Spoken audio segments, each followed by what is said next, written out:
Hi, everyone. Give us one moment. We'll start in a second.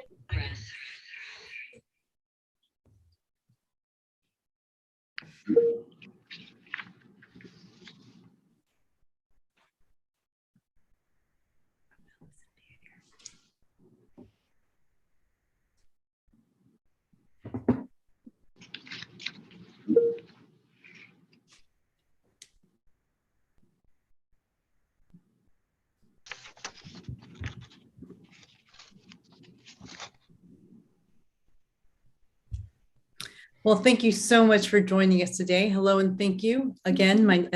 We're very excited for you to be part of this press conference. I'm Bettina Inclán with Axiom Space. We are excited to share an update on the Axiom Space Ax-1 mission, the first all-private astronaut mission to the International Space Station.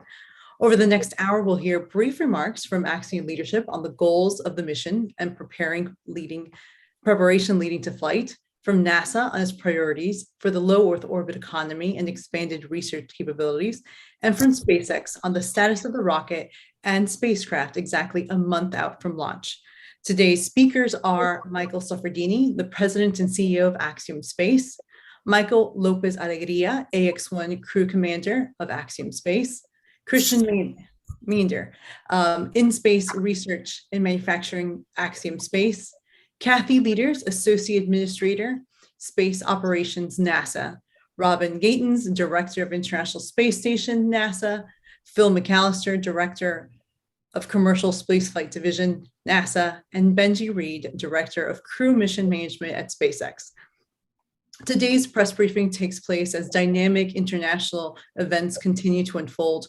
Our thoughts and prayers are with the people of Ukraine. As we continue to monitor the conflict and hope for peaceful resolution, our teams remain committed to moving forward with this historic mission. We look forward to this opportunity to focus on Ax-1 and provide an overview of the work being done on this first all-private astronaut mission to the ISS. In a moment, I will turn it over to our speakers and their opening remarks.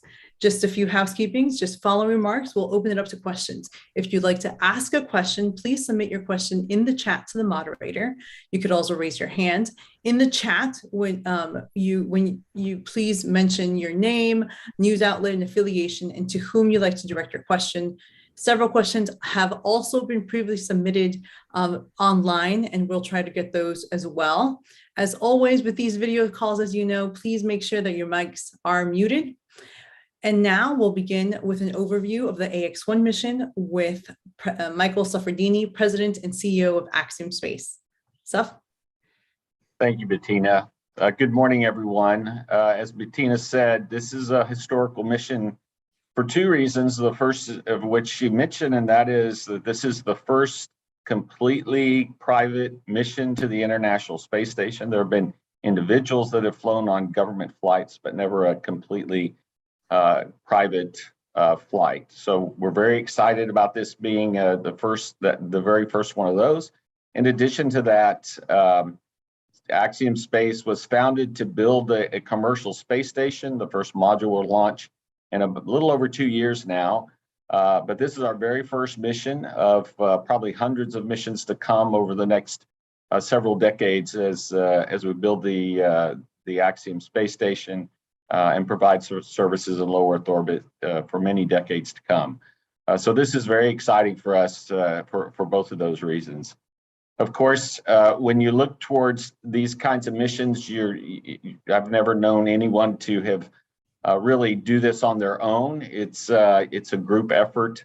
And so today we're here together with both our NASA counterparts, who we've worked closely with over the last, I guess since about 2016 when we really started this effort. And probably equally as long with our SpaceX friends as we've worked together to set up these first several missions. In fact, our first 4 missions are already contracted with SpaceX. And so this is a group effort, and we appreciate the partnerships with both SpaceX and NASA as we move forward. I'm also very excited that this first mission is very representative of the kinds of flights that we will be, kinds of missions we will be providing for many years to come. I think it's fantastic that it's an international crew. I think it's also equally important to all of us that the crew's not just going to, they're not up there to paste their nose on the window. They really are going up there to do meaningful research and make a difference each in their own way. You'll hear a little bit about the crew, but I'll mention them each just to give you a little highlight. Of course, Michael López-Alegría is Axiom commander. He needs no introduction. He's done it all, including commanding probably one of the most challenging increments in the life of the International Space Station, because that's when we were configuring from our interim power system to our final power system, and the amount of work they had to do outside to make that happen was phenomenal. So we're very happy to have him leading the mission. The pilot for the mission is Larry Connor. He's a U.S. citizen. He's got a number of things he wants to do, but in particular, he's working with the Cleveland Clinic and the Mayo Clinic, advancing stem cell research and cancer research, as well as research on aging. Mark Pathy is one of our missions. Larry is our pilot, by the way. Mark Pathy is one of our mission specialists. He also has been working closely with Canadian universities and the Montreal Children's Hospital, and he has a host of research planned as well. And finally, we have an Israeli, Eitan Stibi, and he is really doing a lot of work with the Ramon Foundation. They have a number of research experiments that they've been doing in collaboration with the Israeli Space Agency. So this really is a meaningful mission, not only for those four gentlemen, but for all of us, because what they're doing is really advancing the state of humanity and human knowledge, which is what our company is built for. So with that, I'll hand it back to Bettina. Thank you guys very much. Thank you so much. Our next speaker is Michael López-Alegría, commander of the mission. Thanks, Bettina. Hey, everybody. It's a real pleasure to be here with my colleagues, past and present. I'm very excited about that, but I'm much more excited about getting back into space on this historic mission. This has really been a dream come true for me, and it's been amazing to see both the crew and the company mature and gel as we get ready for this very important step into the future. We've been training a lot for the last several months. We have been the first crew to ever go through NASA's private astronaut syllabus, and we have checked all the mandatory boxes. We did that here at the Johnson Space Center next door here in Houston. The same is true for the Crew Dragon, which we did mostly out in Hawthorne at SpaceX headquarters. So we got very familiar with the systems on both of those vehicles. And then finally, we've done a lot of work preparing to do the experimentation that Mike briefly described. In fact, I think it's a good opportunity to point out that this mission is very different from what you may have heard of in some of the recent, especially suborbital missions. We are not space tourists. I think there's an important role for space tourism, but it is not what Axiom is about. My crewmates have worked very hard. I've been super impressed with their diligence and their commitment. And they're busy people, and they've taken a lot of time out of their lives to focus on this. And it's definitely not a vacation for them. For the next week and a half before we enter quarantine, it's mostly doing a little bit of refresher training, both at JSC and at SpaceX. And we have also been doing some what they call baseline data collection, which is the collection of data for the experiments that we do. Generally, they like doing some pre-flight, in-flight, and post-flight. And that will continue during quarantine as well. And basically, that's it. We are, in short, ready to fly. Over back to you, Bettina. Thank you so much. Our next speaker is Christian Menzer, Director of In-Space Research and Manufacturing at Axiom Space. Thanks, Bettina. It's exciting to be here. We've been working on this mission for quite a while. It's just fantastic to be a month out, and can't wait to see Mike and Larry and Mark and Eitan board the vehicle and head to orbit. I don't think Mike LA gave credit to the crew enough to talk about how well they have been preparing for this research mission that they are doing on here. we have a serious research focused mission. It's really leveraging the opportunity of the ISS to really magnify what the ISS is there for, what we use it for every day for research, and really kick off some important efforts about building a low Earth orbit economy. When we talk about realizing the vision for LEO and a LEO economy, this mission is kind of the flag bearer for not only a standard for private astronaut missions for the future, but the future of research in microgravity. So this crew has been really dedicated to research. They're actually taking more than 25 research experiments that have been developed for microgravity and have an additional 10 to 12 pre and post only experiments that they're doing. And they're in collaboration with a lot of the leading health and science organizations across the world. And you've heard Mike Suffredini talk a little bit about this. So this collection of life science and tech demos really is a very deep breadth of research that's going to kind of inform everything from human health considerations, both in space and on the ground, and the novel infrastructures and design for future homes away from Earth. So we're looking at things including stem cells, cardiac health. We're looking at spacecraft self-assembly, a lot of different experiments. And each of these projects have come to bear because of the interest of this crew. Early in the mission design process, they brought to us a portfolio of work. They said, we really want to do some of these things in orbit. And it's been a pleasure to work with them and with NASA and the National Lab to really bring these things to fruition for the crew. And what's exciting about what they're doing is they're really making contributions to the future here. And so we're gonna see some neat results that come out of this mission. And I hope you tune in to the mission itself, because there's going to be some fantastic video coming down from orbit. So in addition to the mission research that our crew is doing, we're also returning a selection of NASA life science investigations for continued ground research once they're back on Earth. Basically, a lot of samples that have been on orbit need to get home, and we're getting those home for NASA. And we also have a set of Axiom projects that we'll be doing that we'll be talking a little bit more about in the coming weeks.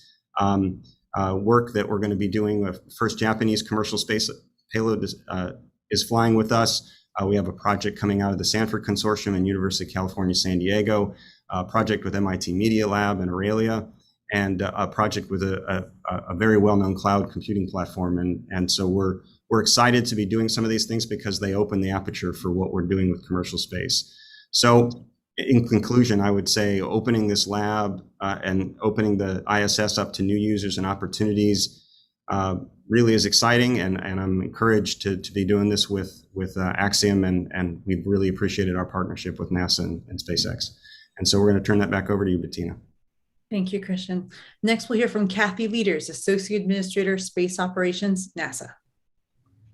Well, I think when LA said, here we are with, old colleagues, well, I won't say any of us are old, but with people we've all been working together with for a while, I think it really shows the extent of the partnership, and that as a partnership, we've been working on this for a while. I think Mike and I sat in some meetings in 2006, 2007, and there was like a little bit of a gleam in our eyes at that point of, would we be here getting ready to go do our first private astronaut missions? And it has been really amazing to see first us working with industry on cargo, then crew. I remember Mike LA, I think you were my first crew rep on commercial crew. And I don't think at that point, or maybe you were at that point getting ready to begin your planning for your first private astronaut flight up here. So I will tell you, this is really another example of how we've been kind of laying the foundation and working together and using the investment that the nation makes in NASA to continue to impart knowledge, work with partnerships to go figure out new ways to be able to use the capability that the nation's invested in. And it's pretty amazing to hear from Mike and LA and us what the crew's getting ready to go do on orbit, because I know the station's been evolving over the last 10 years to continue to find new ways for us to be able to use it. Our crew members, and they are very excited to have private astronaut crew members coming up. Obviously, we've been focused on how do we do the exploration goal missions that they have. and continuing to expand the capabilities and provide that bridging gap while we are waiting for our private astronaut missions to come up and begin to me, move into this next continuum of having private astronauts also do research on space station. Obviously, our crew members are focused on us getting ready for exploration and meeting the goals that NASA has, and working on obviously maintaining the facility and keeping us ready so that our private astronaut friends can come up and be able to do the science and research that we need to be able to do. So very, very, very exciting time. We're going to do this as a team. As we know, this is going to be an important partnership going forward, and look forward to continuing to enable private space and using the investment that the nation's really made in NASA to be able to continue to invest in our preeminence in the LEO commercial economy. Very, very, very exciting time for us. Really looking forward to this mission coming up. And Bettina, I'm going to hand it back to you. Thank you, Kathy. Next, we'll hear from Robin Gatens, Director of International Space Station, NASA. Hi, everyone. So the space station team has been excited about this mission. I've been preparing for it for a while and working really hard with our friends at Axiom. So we're excited that we're 30 days away. You know, as we think about the goals that we want to achieve in this decade of results on the International Space Station, paving the way for a successful LEO economy is one of them, but also enabling future exploration beyond low Earth orbit, performing research to benefit and inspire humanity here on Earth, and growing our international partnerships. So when we think about the private astronaut missions to the space station, it really touches on many of these goals. And by supporting these missions, we can enable private companies to begin developing customers for future commercial space stations. The private astronauts are planning impactful and inspirational research of their own, and we're broadening the use of the space station and expanding our partnerships. So as we get ready for this launch, we mentioned it's launching on March 30th, docking to the space station on March 31st, and undocking on April 9th. And you've heard about the crew. After they dock, the crew will perform a suite of activities that's standard for any new crew arriving on the space station. And that'll include safety briefings, emergency reviews, familiarization kinds of activities, a welcome ceremony, and then getting down to business and getting their hardware on board and beginning their research.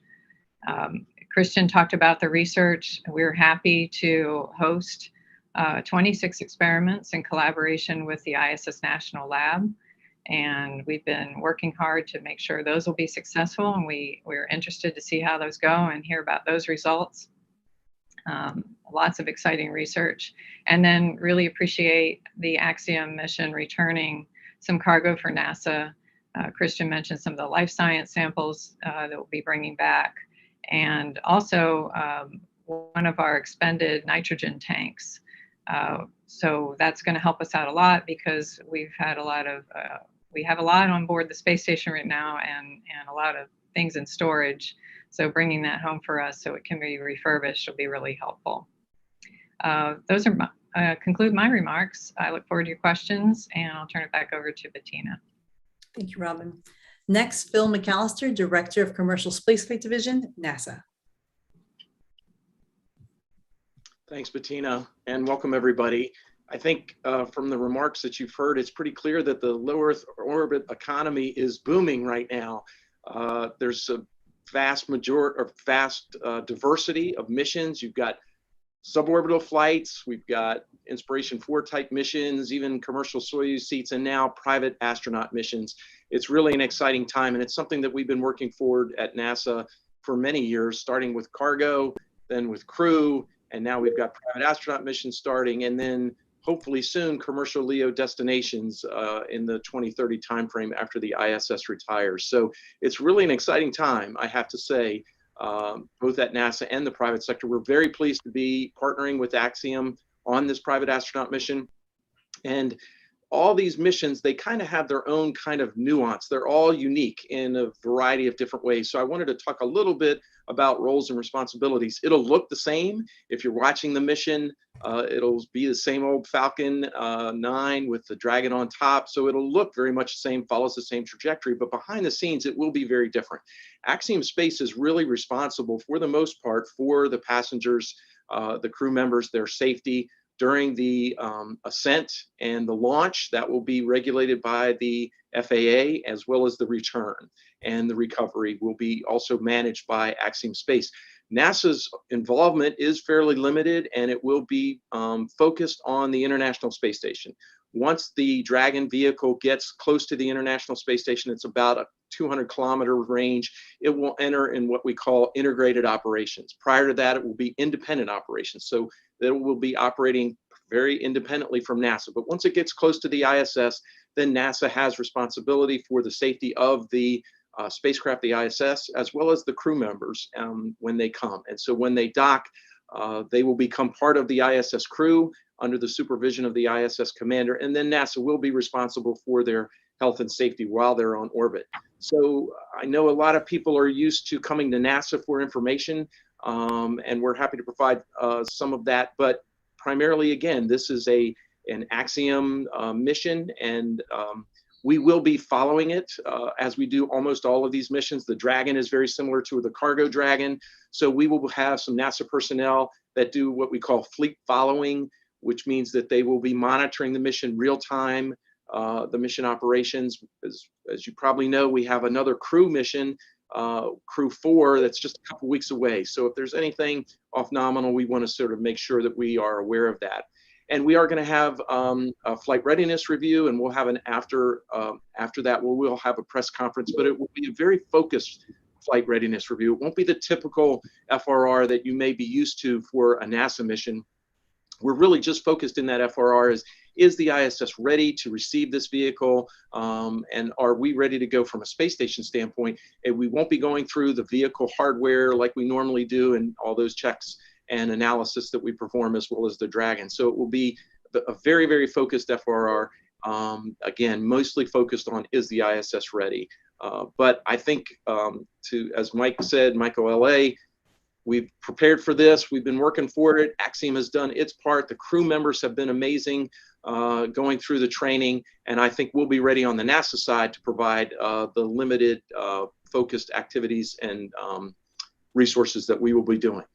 Thank you, Bettina. That's it. Thank you, Phil.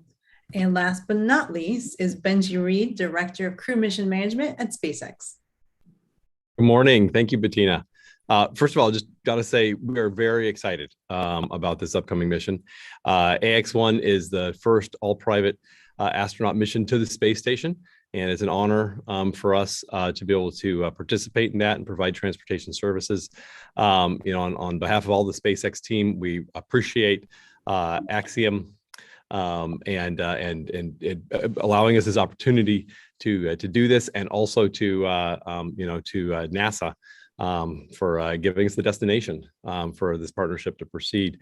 This is the first of 4 missions that we will be doing with Axiom Space, and that's very cool. It's a big deal when we think about these 4 astronauts who are going to be traveling. Michael and Larry and Mark and Eitan.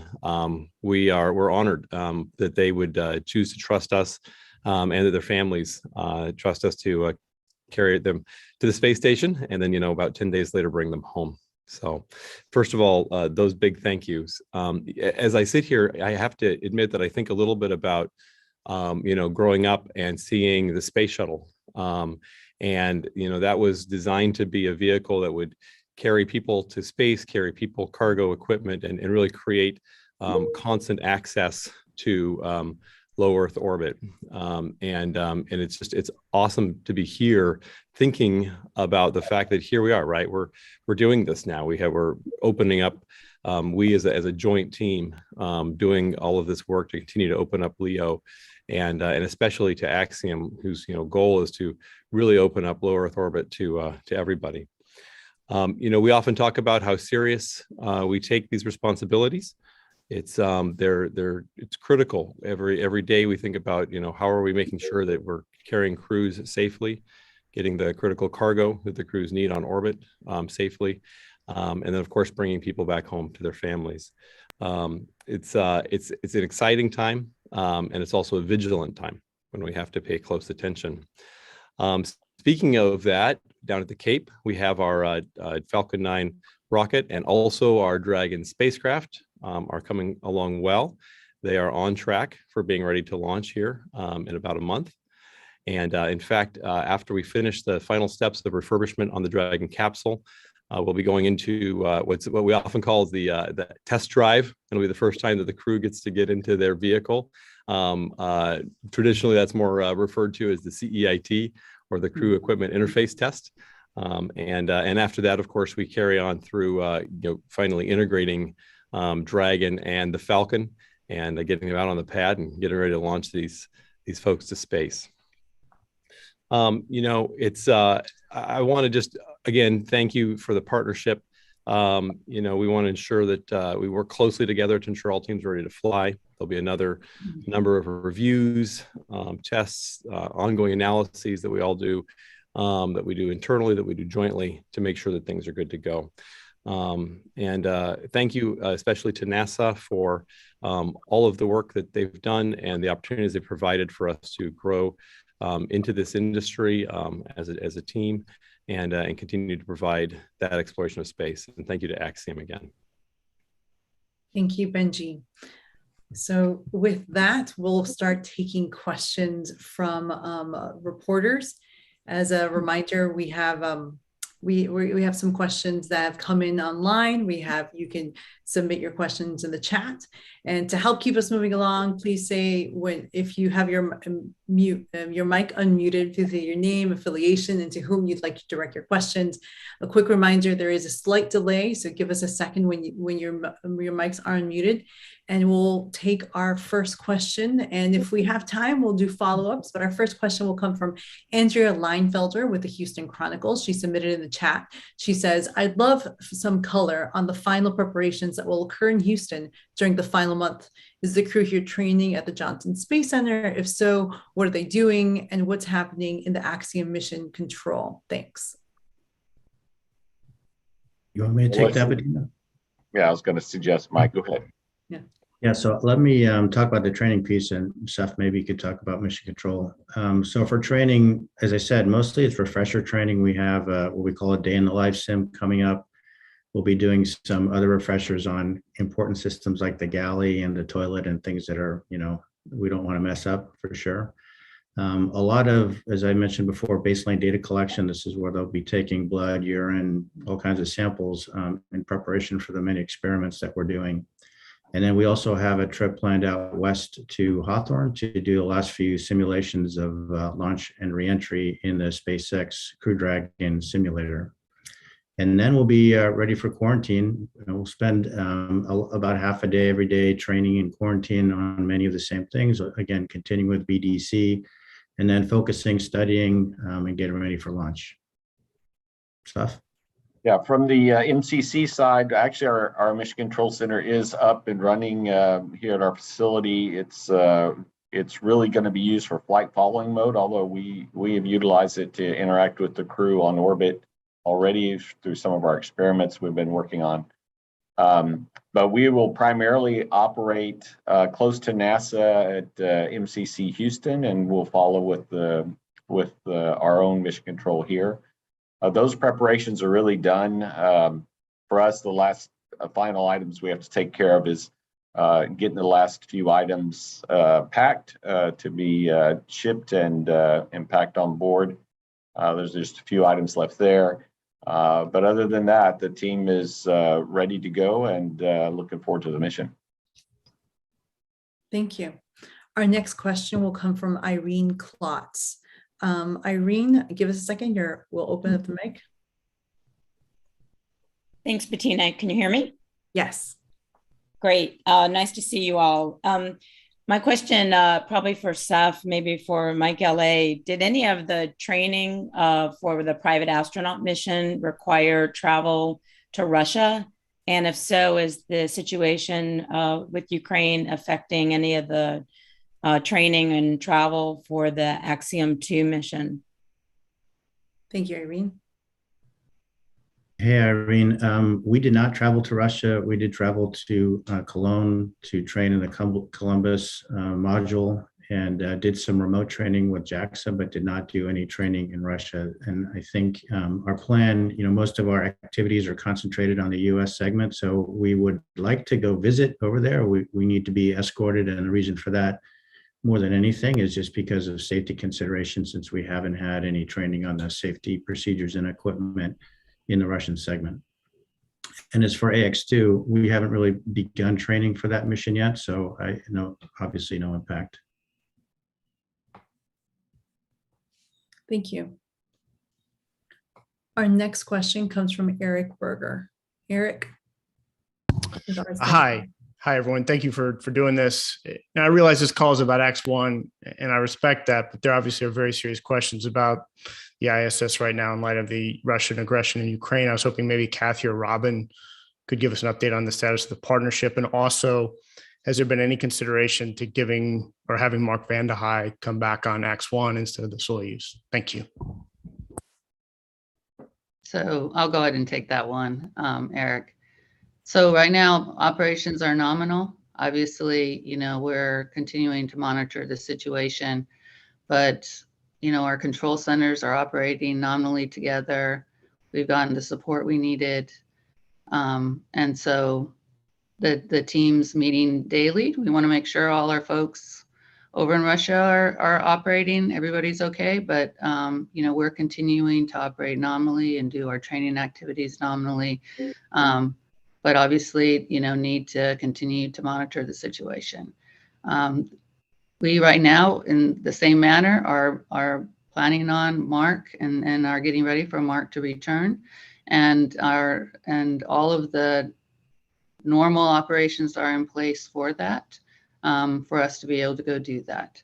But as you know, we continue to, as always, if you're working on space station, you continue to monitor the situation and operate. We have operated, and Seth's well aware, we've operated in these kind of situations before, and both sides always operated very professionally and understands at our level the importance of this fantastic mission and continuing to have peaceful relations between the two countries in space.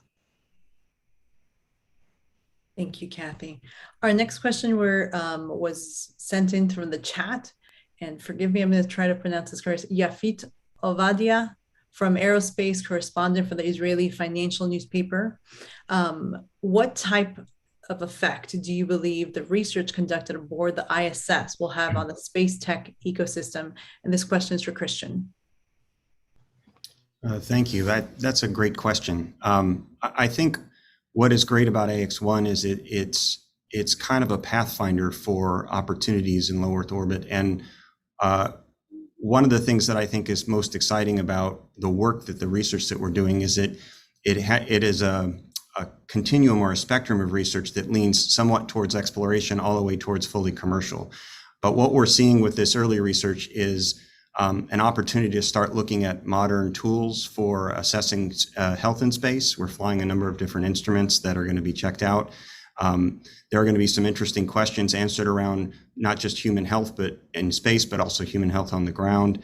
And those hopefully pay dividends as we invest the data that or the research and the outcomes that we have into that into new discoveries on orbit. There are a couple tech demos too that I think are going to be pretty fantastic. One that's looking at making optics in space and using surface tension and fluids to do that. And there's another one that's looking at self-assembly of spacecraft through some various means. And the reason we get excited about that is when we talk about ourselves as an infrastructure company, these are the kinds of projects that we want to see happen because they represent the beginnings of a future where we can build and manufacture spacecraft in space. And so to kind of close with your question, I think a lot of these I think a lot of these experiments start to open up the space tech ecosystem, but more importantly, I think the mission and the opportunity that it brings really hopefully opens the aperture to a number of different companies to understand that space isn't just limited to those that want to ask exploration questions, and there are opportunities opening up for traditional companies to use space in a meaningful way to either answer questions for their industry or solve some sort of problem that they're having on the ground. Thank you, Christian. We have one of the questions that was submitted to us online is from Elizabeth Howell, space.com. This question is for MLA. Congratulations on the upcoming flights. Can you share some thoughts on the meaning for the crew to be the first to conduct a mission for Axiom Space?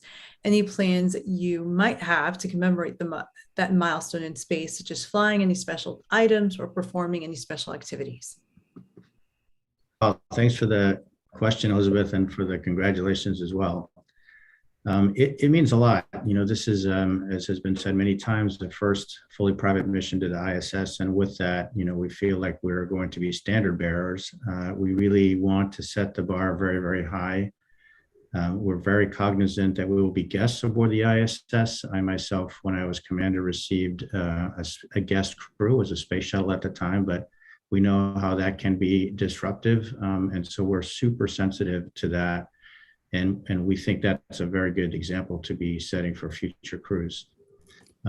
Everybody on the crew is, as I said, been very dedicated, very committed, very professional in this. And we really are taking this very, very seriously. It is not tourism, as I said before. We do have some special things to commemorate the significance of this event. I don't want to divulge them yet, so stay tuned, but we do have a couple things that I hope you'll enjoy watching. And thanks again for your question. Great. Our next question comes from, Blake Schmidt from Bloomberg. Could you go over again the research projects? This question is for Christian.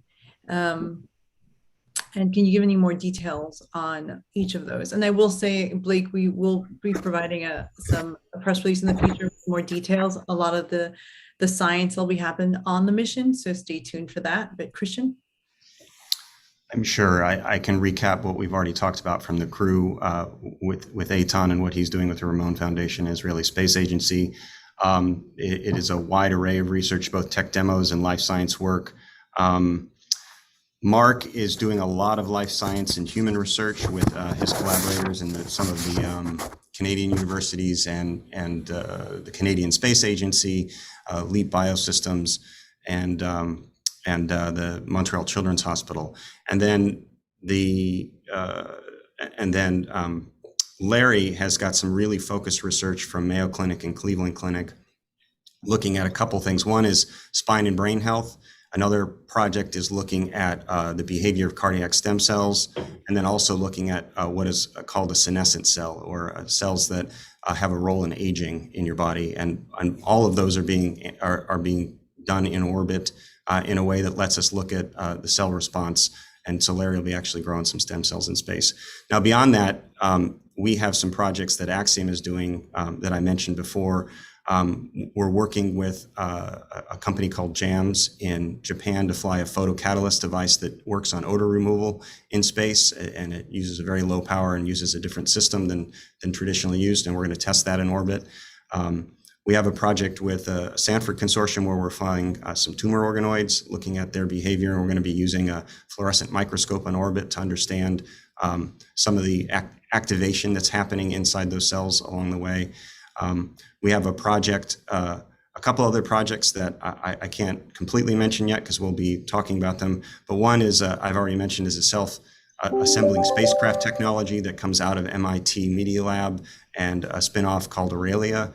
And we'll be flying that on orbit. And Mike LA is going to have a fun afternoon watching these little pieces self-assemble in orbit, and hopefully it'll create some cool videos. So that's a taste of what's going on. If I had to cover all 26 experiments, I'd use up the rest of the press conference. But we're looking forward to talking a little bit more in future discussions about all of the details. Thanks. Thank you, Christian. Next, we'll open up the line to Marcia Smith. Marcia? Thanks so much, Bettina. And again, respecting that this is really about Ax-1, but that there are events going on here on Earth, I was wondering if Michael could give an update on the development of Axiom Station.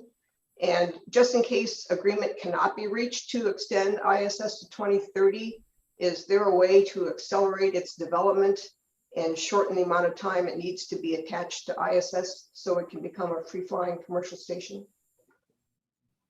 Yeah, thank you, Marcia, for the question. First of all, an update. Our planned launch date for our first module is September of 2024. We just finished CDR, wrapping up CDR for the structure, and we've got CDR for the primary structure, and we've got CDR for the whole module. In fact, for the first two modules coming up this summer, we're on schedule for that, and that supports the launch date of September of 24.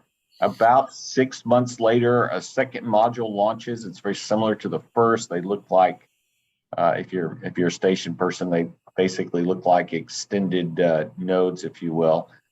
And then after that, we fly a research module, which is a modified MPLM focusing on research. And then from that point on, really, we're sitting in a state waiting for the point at which ISS is ready to retire. And about a year before that happens, we'll bring up our power and cooling module. That's because it's a very large solar array, and it kind of interferes with the ISS solar arrays are already hard enough to operate. They don't need any more challenges like shadowing from our big solar array. So we really wait till then. So our original schedule supported 2028. We're of course happy to support 2030, but we do have some flexibility there. Thank you, Marcia. Our next question, we're going to open up live to Jeff Faust. Jeff?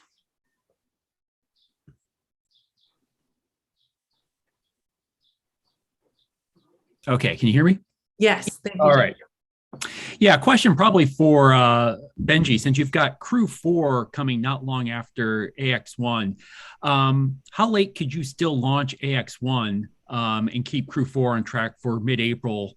And could you also remind us which Crew Dragon spacecraft you're using for both Ax-1 and Crew 4? Thanks. Okay, great. No, I appreciate that question, Jeff. Let's see. First of all, in terms of the capsule assignments, actually, I just want to take a moment there and say how cool it is that we always get to talk. We have a fleet of Dragons. Everybody else has talked about. We worked with, Mike and Kathy and Phil for so long, and now we have a fleet of Dragons. We got to talk about which one's going to which mission. I think that's just awesome. But let's see. We have Endeavor coming up next, and then we have it's actually a new capsule going on Crew 4. It'll be our 212 capsule is the serial number. In terms of where we're at in the schedule, right now we're on track for launching Ax-1 in about a month. And then, a couple weeks after that, our target is to be able to launch Crew 4.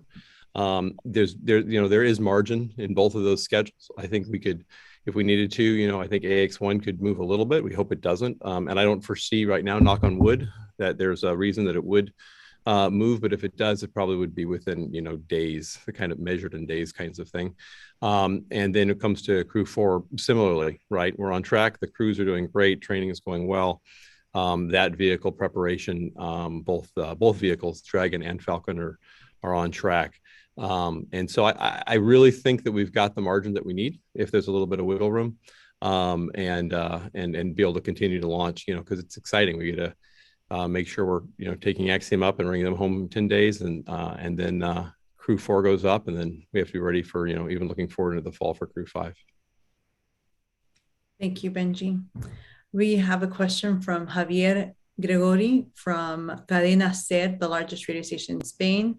This is from Michael López-Alegría. He would like you to answer it in Spanish. In English, the question is, you were born in Spain and you're one of the best astronauts in history. How could a small country like Spain increase participation in space? And Spain has just created the first Spanish space agency. Would you like to be, he likes, if you would be interested in leadership there. Wow. Hola Javier, un placer saludarte. A ver, yo creo que para España esto sí que es una misión simbólica, como antes fueron los anteriores mías y también de Pedro Duque. Sin embargo, yo creo que siempre hay la posibilidad de mejorar su posición en cuanto a al sector espacial y se ve ahora que con empresas privadas como el que está intentando lanzar cohetes desde España, es algo impresionante. Yo siempre he creído que la preparación de los ingenieros españoles es igual de cualquier otro país, sino incluso mejor. Y tengo mucha esperanza que estos avances sigan en este rumbo. Pues nada más, gracias. Thank you, MLA, and thank you, Javier. Next question will come from David Curley from Discovery. David, your line's open. Very much, Bettina. A question for Michael very quickly. You have your training with SpaceX, your NASA training for space station, your Axiom program. Has that been defined by your experience at NASA? How is it different? And how does it feel flying for a company rather than a country? Thank you. Hey, David. Well, to be honest, it doesn't feel terribly different flying for a company than for a country. I mean, I think our focus is always safety and mission success, and that's really unchanged. I do have some different responsibilities because these my crewmates are my crewmates first and foremost, but they're also the company's customers, and that's obviously a consideration. I would say the training at NASA has been kind of a pleasant surprise. I was thinking it would be a little routine, but so much on the station has changed that, and the rest of it I forgot that it was like starting over again.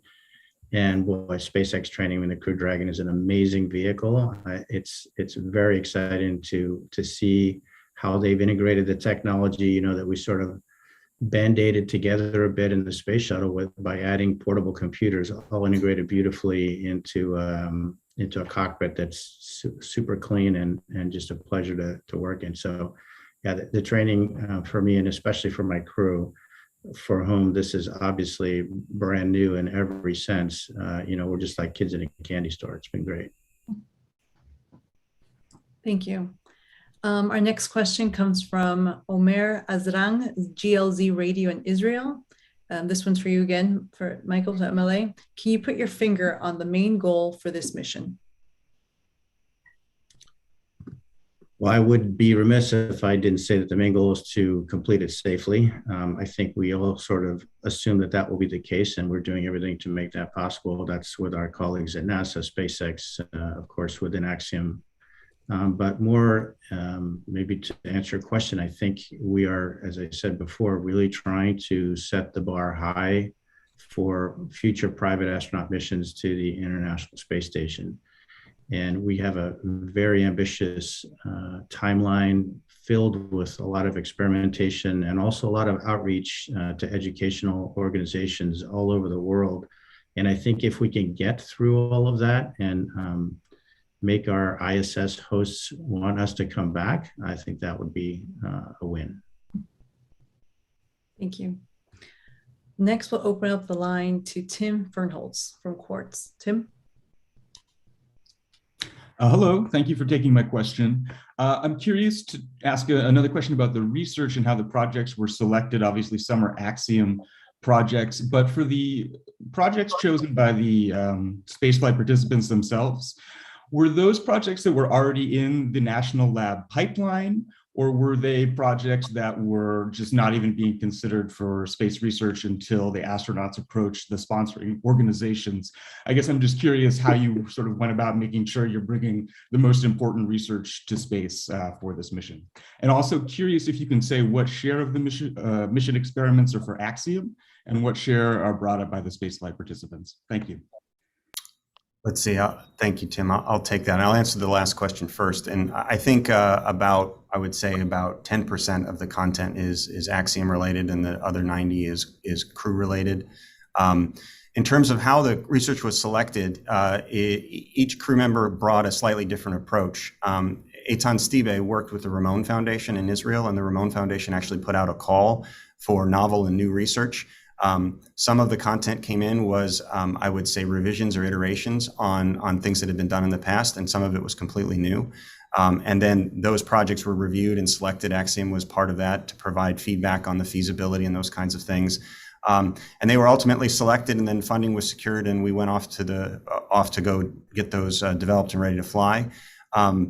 Larry had very specific relationships with Mayo and Cleveland Clinic, and specifically at Mayo, he had relationships with the Center for Aging and the Center for Regenerative Medicine. And so we worked early on to actually collaborate with them, and some of our life science team sat down and said, what questions do you want to ask? And we helped design some projects that we would work. We found some partners to help us do some of the stem cell research where we're not, where we don't have strength or we don't have core competencies. And so we're working with BioServe Space Technologies out in Colorado to do that work. And then Mark, again, similar to Larry, he had institutions that he worked with, and we worked with him to design a set of projects that he could fly. And a lot of these were questions that were originally sought to kind of fly through the Canadian Space Agency, but ultimately, because of the allocation the Canadians get, they didn't necessarily always make the cut. And so they were important questions that that needed to be asked, and so they've been added to the portfolio. I think I would close to say that because a lot of these were new, we had to work really closely with NASA and the ISS National Lab to get these put together pretty quickly. And I'd like to say thank you to the agency, particularly to the ISS program, and helping us work through a lot of payload integration work to get these ready for the mission. And it's been a terrific partnership so far, and it's thanks to the folks at the agency and all of the teams that support the agency that are enabling us to get these ready in short order and fly to space.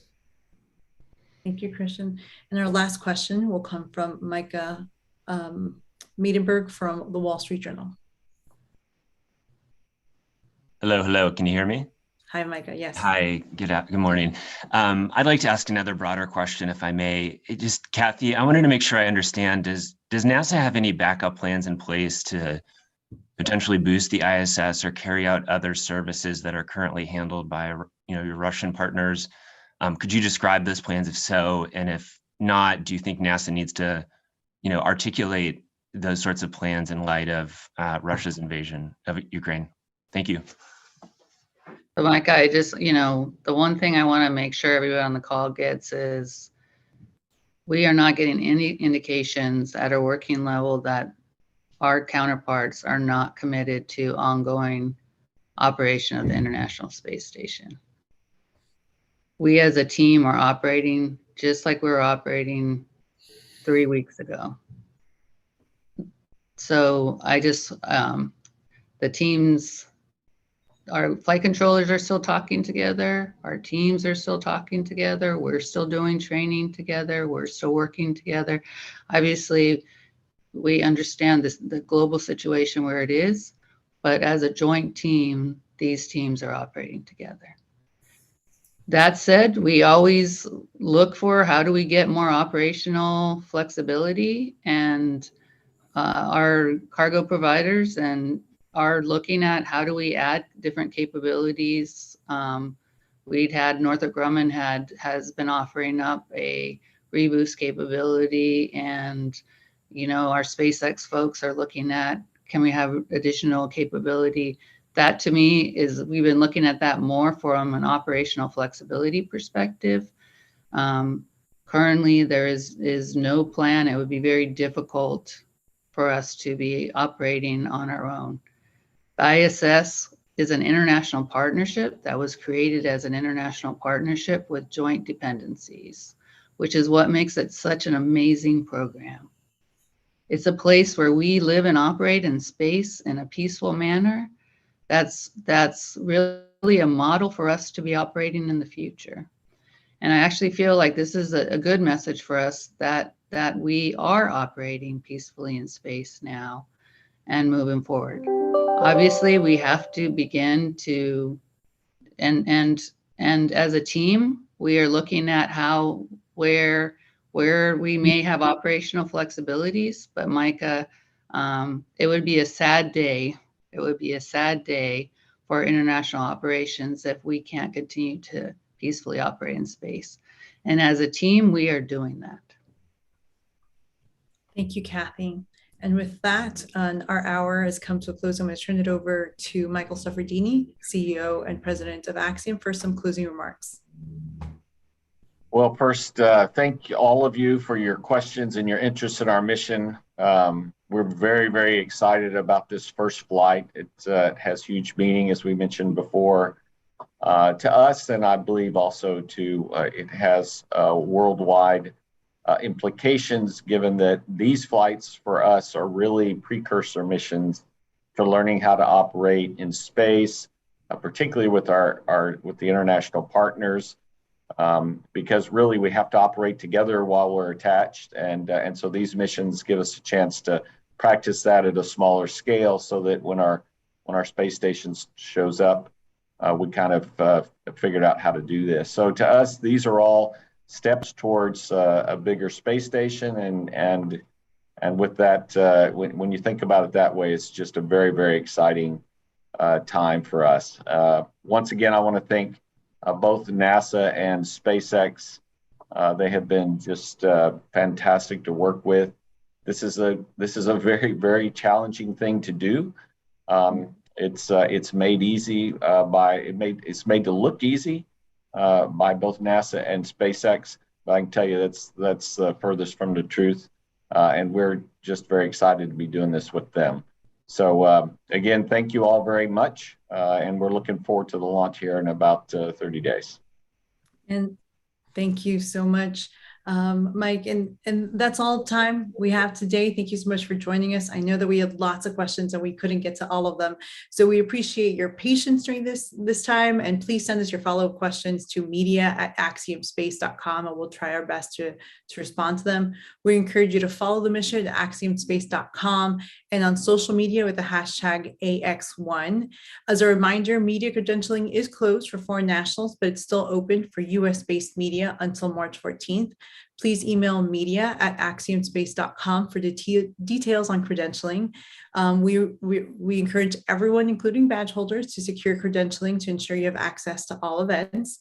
And if you'd like to set up an interview with the AX-1 crew, please email media@axiomspace.com, and we'll ensure your request gets to the crew members. Thank you so much for your time and appreciate tuning in today. Thank you. Have a great day.